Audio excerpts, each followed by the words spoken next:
అనే కార్యక్రమం జరుగుతుంది. దీంట్లో ఏంటంటే మీరు డైలీ 30 minutes రీడింగ్ చేయాలి. స్టోరీ బుక్ కానీ లెసన్ కానీ తెలుగు ఇంగ్లీష్ బాగా చదవడం నేర్చుకోవాలి. ఈరోజు లాస్య స్టోరీ బుక్ చదువుతుంది.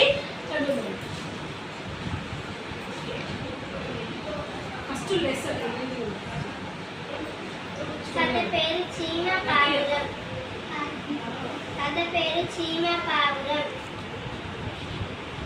పేరు చీమ పావురం. ఒకసారి పెద్ద గాలి వీచింది. ఆ గాలికి ఒక చెరువు ఒడ్డున ఉన్న చీమ కాస్త ఎగిరిపోయి పెడుతూ ఉంది.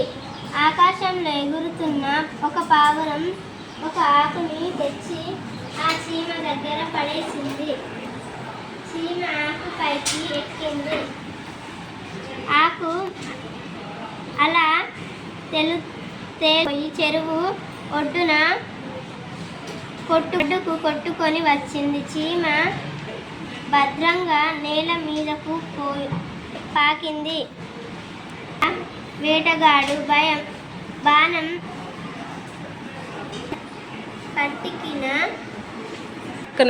పటక్కన కొరికింది. అంతే, వారి బాణం గురి తప్పింది. ప్రమాదం